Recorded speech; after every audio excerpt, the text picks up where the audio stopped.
Don't you think that's bizarre? Strange, I don't like it. Very disrespectful. Don't like it. Okay, absolutely not. Let's continue Absolutely on. not. So where should Deshaun Right, you know his go? stinking name. That's right. Where Deshaun Watson should go to Chicago.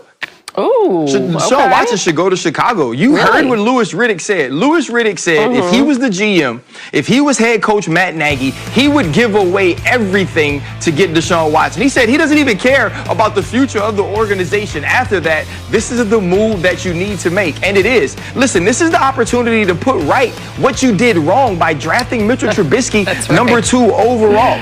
Listen, you have a defense that has been ready to win championships the last 3 years. You have a head coach who you think can mold and help quarterbacks play well, but you would get a quarterback that doesn't need all of that. A quarterback that put up MVP numbers in a place that was trying to sabotage itself in the Houston Texans. If I'm the Chicago Bears, I put together the best package possible, something that the Houston Texans cannot deny, cannot pass up, and I make sure that Deshaun Watson is on my team in September when this season starts. All right, Rob?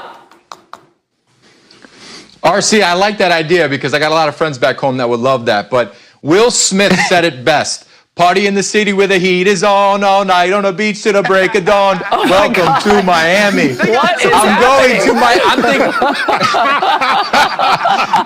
to I think Miami would be the best location, number one, because it's beautiful and it's nice and warm, and he's from Texas. He's in Texas. Why not go to Miami? So you look at the things that they're going to be able to do with draft picks and trading for a quarterback like Deshaun Watson. They have the picks to get that done. They have the first-round quarterback, a young first-round quarterback in Tua that they can exchange in a trade. So I think that the Miami Dolphins with Brian Flores, with the roster that they have right now and the money that they have to go out and get a couple more pieces is a great fit for Deshaun.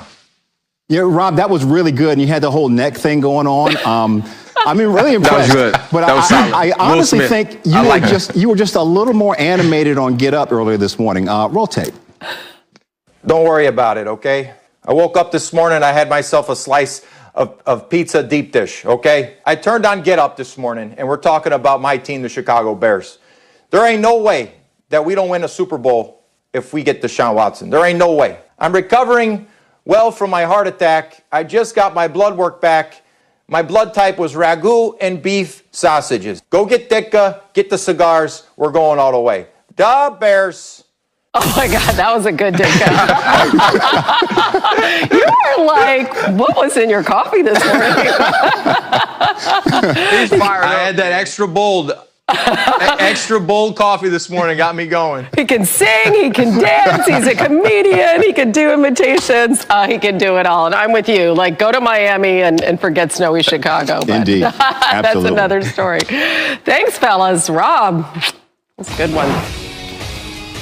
All right. Moves on to Indy. It appears Jalen Hurts moves up to the starting job in Philly. Jalen Hurts got his first NFL start in Week 14 against the Saints and made an immediate impact. 106 rushing yards, the most by any QB versus the Saints since Michael Vick in 2006, and a touchdown pass in a 24-21 win. He continued to impress Week 15 against Arizona. 4 total touchdowns, 3 through the air, 1 on the ground, but the Cardinals eked out a win, 33-26. In Week 16, he struggled. A pair of interceptions and a lost fumble as Philly got blown out by Dallas 37-17. Hurts did throw for over 300 yards for a second consecutive game. Then Week 17, the game that's most remembered for Hurts being benched for Nate Sudfeld, as the Eagles had already been eliminated from the playoff race. Hurts had gone just 7 for 20 for 72 yards and a pick through the air, but did have 2 rushing scores in that one. For more, let's bring in Ryan Clark and Dan Graciano. Ryan, I want to start with you. How confident are you that Jalen Hurts is the long-term answer at quarterback for the Eagles? You know what? I can't say long-term answer. Think about this. In 2017, could I have convinced you that Carson Wentz wasn't the long-term answer for the Philadelphia Eagles? Probably not. And so that's kind of where I am with Jalen Hurts, and he actually hasn't even played that much or that well. I believe that Jalen Hurts is a good NFL starter, but we know how this game is. They want great, right? They want championship level. And I don't necessarily know that he's shown the things that makes me believe that right now. But what the Eagles cannot do is make themselves fall in love with someone at number 6. If you aren't totally sure that that person is evaluated as the future franchise quarterback of the Philadelphia Eagles, you do not draft him. You go with Jalen Hurts. You know that he can be good. You understand the ways that he needs to play, and you can move forward with him as your starting quarterback and evaluate this year, 2021, as Jalen Hurts' opportunity to be the starting quarterback of the future. Ryan, thank you for the segue. Dan, Eagles with the 6th overall pick in the draft. What sense do you get that they will consider taking a quarterback with that pick? Well, Jay, I think they'll consider it very strongly if, as Ryan suggests, they have a guy there that they feel like can be a franchise quarterback in the NFL. Look, they took Jalen Hurts in the 2nd round last year because they saw a future starting NFL quarterback, and they felt like that value in the 2nd round was too much to pass up. If they're sitting there at 6 and there's a quarterback available that says to them, I am the long-term answer as a franchise quarterback in the NFL, I believe the Eagles would take that player because that's just the way they view the quarterback position. They feel like they have to consistently and constantly maximize their chances of finding that guy. And Jalen Hurts has shown something. They believe he's going to be a good player. But the initial question to Ryan was about confidence. I don't think they're all the way to the point of confidence, and that's why I think they would consider adding other options to the mix if they find options that they like. And the story in Philly continues. Dan and Ryan, thank you.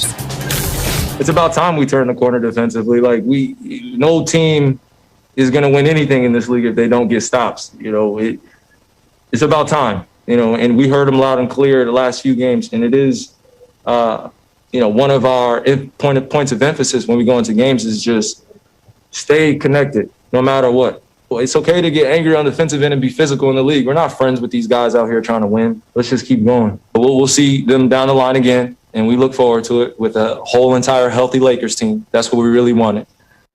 Absolutely. I can't wait for that either, as Tim Legler joins us now. And obviously, when you don't have to defend